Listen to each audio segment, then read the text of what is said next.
আপনাদের স্বাগত জানাচ্ছি যমুনা টেলিভিশনের বিশেষ আয়োজন লাইট অফ লাইফ অনুষ্ঠানে। সাথে আছি আমি টুম্পা হাসান। দর্শক, 8ই সেপ্টেম্বর পালিত হলো বিশ্ব ফিজিওথেরাপি দিবস। এবারের প্রতিপাদ্য বিষয় ছিল করোনা পরবর্তী ফিজিওথেরাপি পুনর্বাসন। গত 40 বছর ধরে পক্ষাঘাতগ্রস্তদের পুনর্বাসন কেন্দ্র সিআরপি প্রতিবন্ধী ও অপ্রতিবন্ধী ব্যক্তিদের চিকিৎসা সেবা ও পুনর্বাসন কার্যক্রম চালিয়ে আসছে। ডক্টর ভ্যালেরি এ টেইলর এই কর্মপ্রচেষ্টায় এবং সিআরপি প্রতিটি কর্মীর অক্লান্ত পরিশ্রমের ফলে এগিয়ে যাচ্ছে সিআরপি। করোনাকালীন দুর্যোগে সাধারণ জনমনে স্বস্তি আনয়নে সিআরপির সুদক্ষ ও অভিজ্ঞ ফিজিওথেরাপি চিকিৎসকগণ সুনামের সাথে চিকিৎসা ও পুনর্বাসনের ক্ষেত্রে অবদান রেখে চলেছে। সেই সাথে ঘটেছে এই প্রতিষ্ঠানের বিস্তৃতি। সিআরপি শুধু আজ সাভারে না, বাংলাদেশের 6টি বিভাগীয় শহরসহ প্রসারিত হয়েছে। প্রতিদিন সিআরপি প্রায় 550 রোগীকে চিকিৎসা সেবা ও পুনর্বাসন দিয়ে থাকে। আমরা আজ আরও বিস্তারিত জানব এই প্রতিষ্ঠানের কার্যক্রম কিভাবে চলছে বা এর সম্প্রসারণ কিভাবে ঘটছে। দর্শক, আজ আমাদের সাথে অতিথি হিসেবে আছেন সিআরপির নির্বাহী পরিচালক মোহাম্মদ শফিকুল ইসলাম এবং মৌলভীবাজার থেকে যোগ দিচ্ছেন সিআরপির ফিজিওথেরাপি বিভাগের বিভাগীয় প্রধান মোহাম্মদ আনোয়ার হোসেন। আপনাদের দুজনকেই স্বাগত জানাচ্ছি আমাদের আজকের এই বিশেষ অনুষ্ঠানে। শুরুতেই আপনার কাছে জানতে চাইব শফিকুল ইসলাম, গত 40 বছর ধরে সিআরপি প্রতিবন্ধী ও অপ্রতিবন্ধী ব্যক্তিদের চিকিৎসা সেবা পুনর্বাসন কার্যক্রম চালিয়ে আসছে। এই যে সেবা কাজগুলো, সেগুলো কি কি এবং কিভাবে সিআরপি সেই কাজগুলো করছে? আপনাকে অশেষ ধন্যবাদ এবং আপনার মাধ্যমে আপনার দর্শক শ্রোতাকে জানাচ্ছি সিআরপির পক্ষ থেকে আন্তরিক শুভেচ্ছা এবং কৃতজ্ঞতা। আপনি যেটা বলেছেন, 41 বছর আগে ভ্যালেরি টেইলর মাত্র 4 জন সেবা গ্রহীতা নিয়ে সিআরপির কার্যক্রম শুরু করেছিলেন সোহরাওয়ার্দী হাসপাতালের একটা গোডাউনে। আপনার মাধ্যমে আমরা জানাতে চাচ্ছি যে সেই সংখ্যাটা বৃদ্ধি পেয়ে গত বছর প্রায় আমরা 80,000 সেবা গ্রহীতাকে সেবা দিয়েছি 1 বছরে। যেটা শুরু হয়েছিল একটা হাসপাতালের গোডাউনে, সেটা এখন আপনি যেটা বললেন আমাদের 13টা সেন্টারের মাধ্যমে আমরা এই সেবাটা দিয়ে আসছি।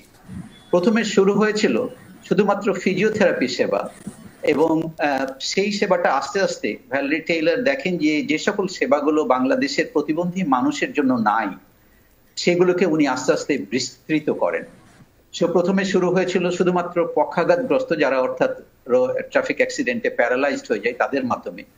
পরে এটা যারা স্ট্রোক পেশেন্ট হয় এবং প্যারালাইজড হয়ে যায় কিংবা চলাফেরায় অসুবিধা হয় তাদের কাছে সেবাটা প্রসারিত হয়। এরপরে আপনি জানেন যে অটিজমের মতো সেরেব্রাল পলসি এক ধরনের আমাদের শিশুরা জন্মগ্রহণ করে, তারা জন্ম থেকেই বিভিন্ন সমস্যায় ভোগে, তাদের প্রতি ওই সেবাটা বিস্তৃত করেন ভ্যালেরি টেইলর। এরপরে আসে যে যারা বিভিন্ন অ্যাক্সিডেন্টে অঙ্গহানি হয়, কারো হাত পা কিংবা অন্যান্য অঙ্গহানি হয়ে যায়, তাদেরকে কৃত্রিম অঙ্গ সংযোজনের মাধ্যমেও কিন্তু কার্যক্রম জীবনে ফিরিয়ে আনা সম্ভব। এই সেবাটা সংযোজন করেন। এর পরবর্তী পর্যায়ে বাংলাদেশের মানুষের যখন আপনার জীবন অর্থাৎ আমাদের যে গড় আয়ু বৃদ্ধি পেতে থাকে, 60 বছরের পরে বিভিন্ন ধরনের শারীরিক ব্যথা অন্যান্য জিনিস দেখা দেয়, সেই সেবাটা প্রসারিত করেন। এরপরে লেটেস্ট যেটা আসে যে আমাদের দেশে মানসিক স্বাস্থ্যে যারা ভোগেন তাদের কমিউনিটিতে কিংবা পরিবারের সাথে সম্পৃক্ত রেখে তাদের জীবনধারাটাকে এগিয়ে নিয়ে যাওয়ার জন্য আমাদের এখানে একটা পেশা রয়েছে, অকুপেশনাল থেরাপিস্ট, তাদের ভূমিকা রয়েছে। তাদেরকে সম্পৃক্ত করে আমরা সর্বশেষ মানসিক যারা সমস্যায় আক্রান্তগ্রস্ত তাদেরকে পরিবারের সাথে সমাজের সাথে কিভাবে সম্পৃক্ত করে একটা সুস্থ জীবনযাপনের পরিবেশ তৈরি করা যায় সেই কাজটা করি। এবং এর সাথে আরেকটা পাশাপাশি যেটা সিআরপি করে সেটা হচ্ছে যেটা আজকে দেখছেন যে ফিজিওথেরাপি দিবসে এই যে physiotherapist, occupational therapy, speech and language therapist, orthotics and prosthetics, এই জনবল তৈরি এবং এদের শিক্ষা কার্যক্রম, এটা ফিজিওথেরাপি কয়েকটা ইনস্টিটিউশনে আছে, কিন্তু অকুপেশনাল থেরাপি, স্পিচ থেরাপি কিংবা আপনার অর্থোটিক্স এবং প্রস্থেটিক্স আর কোনো ইনস্টিটিউশনে নাই। এটা সিআরপি করে যাচ্ছে। পাশাপাশি যারাই পক্ষাঘাতগ্রস্ত হয়ে কিংবা আমাদের এখানে চিকিৎসা নিতে আসছেন, তারা যে পরিস্থিতিতে বা যে পর্যায়ে যে তাদের প্রতিবন্ধিতায় আটকে যাচ্ছেন, সেই পর্যায়ে যেন তারা পরিবারের সাথে, সমাজের সাথে, কমিউনিটিতে কিছু করে বাঁচতে পারেন সুস্থ জীবন, সেই কাজটা করি, অর্থাৎ কমিউনিটি বেসড রিহ্যাবিলিটেশন বা পুনর্বাসন আমরা যাকে বলে থাকি। এই সংক্ষেপে এই আমাদের কার্যক্রম তুলে ধরলাম। পরবর্তীতে আপনি আরো বিস্তারিত জানতে চাইলে আমরা আরো আমরা এই বিষয়ে আরেকটু জানতে যাবো বিস্তারিত, কিন্তু এই মুহূর্তে আমরা চলে যেতে চাই আনোয়ার হোসেন, বিভাগীয় প্রধান ফিজিওথেরাপি বিভাগ। আপনার কাছে জানতে যাবো যে শরীর গঠন বা নানা রোগ বালাই সারাতে আজকাল বেশ জনপ্রিয় হয়ে উঠেছে কিন্তু ফিজিওথেরাপি চিকিৎসা, এবং গত 8ই সেপ্টেম্বর পালিত হলো বিশ্ব ফিজিওথেরাপি দিবস, যা জাতীয়ভাবে 24তম দিবস। আমরা জানি শুরুতেই তাই ফিজিওথেরাপি নিয়ে আপনার কাছে জানতে চাইবো যে কি রোগের জন্য এই ফিজিওথেরাপি দেয়া হয়ে থাকে। আসলে আমি বলতে চাই যে ফিজিওথেরাপির ব্যাপ্তি অনেক বড়। এর ব্যাপ্তিটাকে আমরা সাধারণত কয়েকটা ভাগে ভাগ করি। মাসকুলোস্কেলেটাল, ব্যথাজনিত যেটা মাসকুলোস্কেলেটাল আছে, ব্যথা, গায়ে ব্যথা, কোনো জয়েন্টের ব্যথা, কোনো মাসুলের ব্যথা, কোনো মাসুল স্টিফ হয়ে যাওয়া, কোনো মাসুল উইক হয়ে যাওয়া, এই ধরনের ব্যথা এবং উইকনেস মাসকুলোস্কেলেটাল ইউনিটের মাধ্যমে আমরা এটা করি। আর একটা আছে নিউরোলজিক্যাল ইউনিট। সেই নিউরোলজিক্যাল ইউনিটের মধ্যে যে পেশেন্টগুলো তাকে আপনারা জানেন যে স্টু পেশেন্ট, যে পেশেন্টগুলো এক সাইডে পেশেন্ট প্যারালাইসিস, ব্রেন মেডিকেলের ভাষায় বলি, এই অ্যাক্সিডেন্ট প্যারালাইসিস সেই পেশেন্টগুলোকে তার কর্মক্ষমে নিয়ে আসা, সর্বোচ্চ কর্মক্ষমে নিয়ে আসা। এরপরে আছে Guillain Barre syndrome, motor neuron disease, peripheral neuropathy, muscular dystrophy. এছাড়া আপনাদের স্পোর্টস ইনজুরি, ফিজিওথেরাপির ভূমিকা অপরিসীম। স্পোর্টস ইনজুরির কারণে যে সমস্যাগুলো হয়, সেই সমস্যাগুলো সমাধানের জন্য ফিজিওথেরাপি, তার সাথে একজন প্লেয়ারের ফিটনেস, তারপরে ফিটনেসের সাথে সাথে তাকে পারফরমেন্সটা আরো ডেভেলপ করার জন্য আমরা স্পোর্টস ফিজিওথেরাপি এরিয়া দিয়ে থাকি। তাছাড়া গাইনোকোলজিক্যাল ইউনিট, আমি বলবো যে গাইনোকোলজিক্যাল ইউনিট আমাদের দেশের 50% এর বেশি হলো ফিমেল ফিজিওথেরাপি, ফিমেল আছে আমাদের দেশে। সেই ফিমেল ফিজিওথেরাপিস্টটা এর 80% বা 90% ফিমেল কিন্তু এক সময় সে মা হয়। মা হওয়ার সময়কালীন সময়ে এবং তার পরবর্তীতে ফিজিওথেরাপি ভূমিকা অপরিসীম। তার জন্য আমরা গাইনোকোলজিক্যাল ফিজিওথেরাপি আমরা এটা সারা বিশ্বে প্রচলিত আছে। আমরা আমাদের দেশে নতুনভাবে ইন্ট্রোডিউস করেছি, আমরা আবারও খুব তাড়াতাড়ি করব। এছাড়া আমরা যেটা বলতে চাই যে চাইল্ড ডিসেবিলিটি, তাদের চাইল্ড ডিসেবিলিটি আছে, শিশু বিভাগে আমরা চাইল্ড ডিসেবিলিটি যেমন সেরেব্রাল পলসি আছে, অটিজম আছে, মাসকুলার ডিস্ট্রফি আছে, আর্টস পলসি আছে, এই ধরনের পেশেন্ট আমরা সাধারণত দেখে থাকি। আর আমাদের সিআরপির মূল ভিত্তি যে ইউনিট আমরা স্পাইনাল ইনজুরি ইউনিট, এই পেশেন্টগুলো আমরা ইনপেশেন্টে ম্যানেজ করি। পেশেন্টগুলো আমাদের ইনপেশেন্ট হিসেবে ভর্তি থাকে, সেই পেশেন্টগুলো ম্যানেজমেন্ট আমরা ইনপেশেন্ট ইউনিট থেকে দিয়ে থাকি।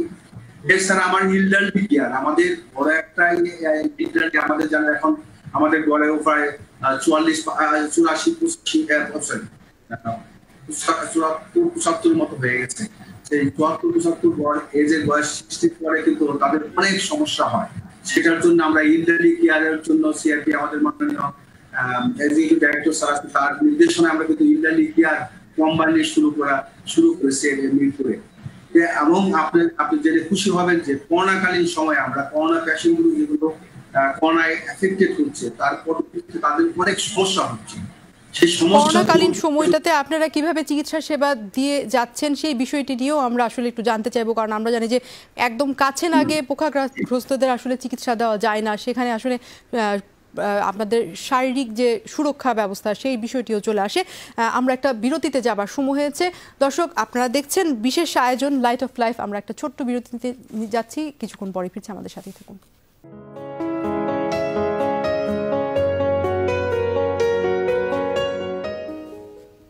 বিরতির পর আবারও স্বাগত জানাচ্ছি যমুনা টেলিভিশনের বিশেষ আয়োজন লাইট অফ লাইফ অনুষ্ঠানে। আজ আমাদের সাথে অতিথি হিসেবে আছেন সিআরপির নির্বাহী পরিচালক মোহাম্মদ শফিকুল ইসলাম, এবং মৌলভীবাজার থেকে যোগ দিচ্ছেন সিআরপির ফিজিওথেরাপি বিভাগের বিভাগীয় প্রধান মোহাম্মদ আনোয়ার হোসেন। আপনাদের আবারও স্বাগত জানাচ্ছি আমাদের লাইট অফ লাইফে।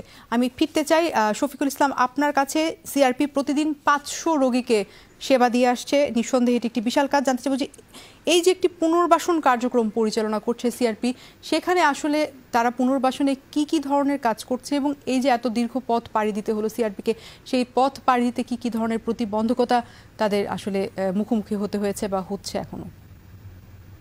জি, আপনাকে অশেষ ধন্যবাদ। পুনর্বাসন সেবা আগে আমরা বলেছি সিআরপির একটা কাজের একটা বিরাট অংশ, এবং ভ্যালেরি টেইলর প্রথম দিন থেকেই ওনার উদ্দেশ্য ছিল যে প্রতিবন্ধী মানুষেরা সমাজে কিছু করে তার নিজের জীবিকা অর্জন করবে এবং পরিবারের সাথে সম্পৃক্ত থেকে তার মাথা উঁচু করে বেঁচে থাকার অধিকার যেটা সেটা অর্জন করবে। এখন পুনর্বাসন করতে গিয়ে আমাদের যেটা প্রথমেই করতে হয় যে তাদেরকে বিভিন্ন প্রশিক্ষণ দিতে হয়, এবং আজকাল বিভিন্ন আগে যে সকল প্রশিক্ষণগুলো দেওয়া হতো আজকাল কর্মসংস্থানের ক্ষেত্রেও এর পরিবর্তন ঘটেছে।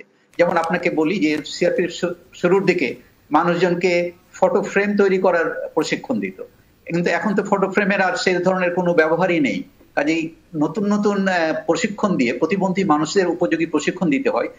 যেমন ধরেন যে মোবাইল রিপেয়ার কিংবা টিভি ফ্রিজ রিপেয়ার, কিংবা মহিলাদের জন্য সবচেয়ে যেটা বেশি উপযোগী সেটা হচ্ছে যে আপনার সেলাই মেশিনে প্রশিক্ষণ দিয়ে তাকে একটা সেলাই মেশিন কিনে দিয়ে নিজের বাড়িতে আমরা কিছু ফার্নিচার দিই, কিছু কাপড় কিনে দিই এবং সেটা দিয়ে সে চালায়।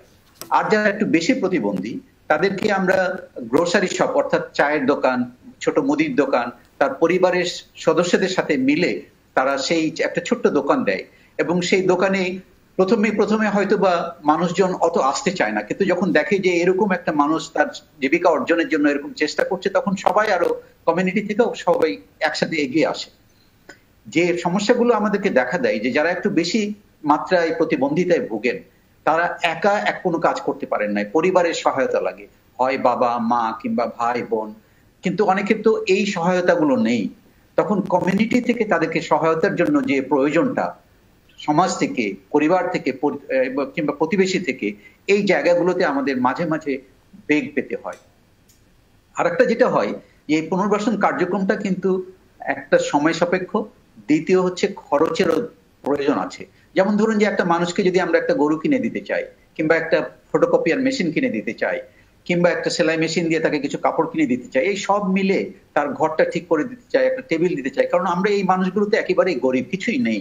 এইসব কার্যক্রম করতে আমাদের আনুমানিক কমপক্ষে 40 থেকে 50,000 টাকা লাগে প্রশিক্ষণ বাদ দিয়ে, এবং তাকে যদি আমরা 2 থেকে 3 মাস প্রশিক্ষণ দিই, তার থাকা খাওয়া আমাদের সাথে সবকিছু মিলেই সেখানেও প্রায় 30 থেকে 35,000 টাকা খরচ লাগে। তো এটা হচ্ছে যে খরচের সংস্থানটা একটা বড় সমস্যা আকারে দেখা দেয়।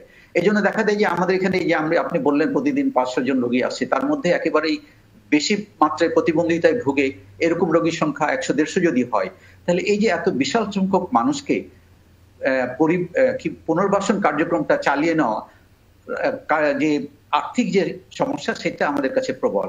আর দ্বিতীয়ত হচ্ছে যেটা আগেই বললাম যে আমাদের পরিবার থেকে এবং সমাজ থেকে তাদের দিকে সহানুভূতির হাত বাড়াতে হবে, সাহায্যের হাত বাড়াতে হবে, তাহলেই এই পুনর্বাসন কার্যক্রমটা যথাযথভাবে চলবে। এবং আমরা এটা চালিয়ে যাচ্ছি, দিনে দিনে সংখ্যা বৃদ্ধি পাচ্ছে, এবং আপনাদের মতো বিভিন্ন প্রতিষ্ঠানের মাধ্যমে মানুষজন জানতে পেরে আমাদেরকে সহায়তা করছে, এবং এই সহায়তাটা আমরা সরাসরি প্রত্যেকটা প্রতিবন্ধী মানুষের কাছে নিয়ে যাচ্ছি। আমরা এবার একটু আনোয়ার হোসেন আপনার কাছে জানতে চাইবো যে এইবারের তো করোনা পরবর্তী ফিজিওথেরাপি পুনর্বাসন, এটা ছিল আপনাদের প্রতিপাদ্য। করোনাকালীন সময়ে পক্ষাঘাতগ্রস্তদের চিকিৎসা দিতে হচ্ছে আপনাদের, এবং খুব কাছে থেকে দিতে হচ্ছে, কারণ খুব কাছে না গিয়ে আসলে চিকিৎসা দেওয়া সম্ভব না। জানতে চাই যে আসলে সেটি করতে আসলে কতটা আপনাদের বেগ পোহাতে হচ্ছে, এবং আপনাদের সেই স্বাস্থ্য সুরক্ষা সরঞ্জামাদির কোনো ধরনের স্বল্পতা বা ঘাটতি আছে কিনা? ধন্যবাদ আপনাকে। আসলে প্রথম দিকে শুরুর দিকে আমাদের কিছু সমস্যা ছিল। আমাদের স্টাফ যারা, আমাদের ক্লিনিক্যাল ফিজিওথেরাপিস্ট যারা, অপারেশন থেরাপিস্ট যারা, থেরাপিস্ট যারা, তাদের মোটিভেশন করতে একটু সমস্যা হচ্ছিল যে করোনা পরিস্থিতিতে কিভাবে কাজ করবো। তারপরে আমরা স্পেশালি আমি ধন্যবাদ জানাই আমাদের তার অক্লান্ত পরিশ্রম করে সবার সাথে বসে গ্রুপে বসে মোটিভেশন করেছে, এবং মোটিভেশন করার পরে সবাই এগ্রি করে সুন্দরভাবে কাজ করেছেন। এবং এই করোনাকালীন সময়ে আমাদের প্রথম দিকে একটু সমস্যা ছিল, তারপর আমাদের কিন্তু প্রোটেক্টিভ ইকুইপমেন্ট পর্যাপ্ত ছিল, যেমন পিপিএ, তারপরে হ্যান্ড গ্লাভস, ফেস শিল্ড, সবকিছুই আমাদের পর্যাপ্ত ছিল। আমাদের ম্যানেজমেন্ট আমাদের পর্যাপ্ত পরিমাণ আমাদের দিয়েছেন, যেটা দিয়ে আমরা পেশেন্টগুলো সুন্দরভাবে ম্যানেজমেন্ট করতে পারছি। আরেকটা জিনিস আমি বলবো যে আমাদের যে করোনাকালীন সময়ে যে পেশেন্টগুলো আমাদের এখানে ছিল, সেই পেশেন্টগুলো ভর্তি ছিল আমাদের ভিতরে। সেটা প্রায় 85 জন পেশেন্ট আমাদের এসসি ইউনিটে ছিল, 60 জনের উপরে পেশেন্ট আমাদের এই স্ট্রোক পেশেন্ট অথবা সিভিয়ার পেন রিলিভেন্ট পেশেন্ট গুলো আমাদের কাছে ছিল। যে পেশেন্টগুলো আমাদের অ্যাকোমোডেশন হচ্ছে অ্যাকোমোডের মধ্যেই ছিল, যে পেশেন্টগুলো আমরা তাদেরকে বাইরে যেতে দিই, যার কারণে আমরা একটা সুন্দরভাবে প্রত্যেকটি উপায়ে আমরা ম্যানেজমেন্ট করতে পারছি করোনাকালীন সময়। এবং এর সাথে সাথে আমরা যেটা করোনাকালীন সময় যেটা করছি, আমরা কিছু আমরা ফেসবুক লাইভ করেছি যে অ্যাওয়ারনেস মূলক, যাতে সাধারণ মানুষকে আমরা এই সম্পর্কে অ্যাওয়ার করতে পারি। এই সময় স্পেশালি যে সমস্যাগুলো করোনাকালীন সময়ে হতে পারে, আমরা ক্লিক করেছি যে সেই সমস্যাগুলো হতে পারে, সেই সমস্যা অনুযায়ী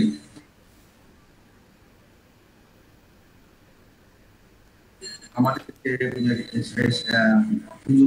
আছেন, তাদেরকে সিনিয়র লেভেলে যারা আছেন তাদেরকে নিয়ে আমরা করেছি। তার সাথে সাথে আমরা টেলিমেডিসিনের মাধ্যমে আমরা প্রবলেম রিলেটেড আমরা তাকে ট্রিটমেন্ট দিয়েছি। অসংখ্য ধন্যবাদ আপনাকে আনোয়ার হোসেন, এবং আমাদের সাথে যুক্ত ছিলেন শফিকুল ইসলাম। আপনাদের দুজনকে অসংখ্য ধন্যবাদ। আপনারা প্রতিদিনই হাজারো প্রতিবন্ধী এবং অপ্রতিবন্ধী জীবনের গল্প পাল্টে দিচ্ছেন। দর্শক, আর এই ছিল আমাদের বিশেষ আয়োজন লাইট অফ লাইফে। আবারও হাজির হব নতুন কোনো আয়োজন নিয়ে। ধন্যবাদ সবাইকে সাথে থাকার জন্য।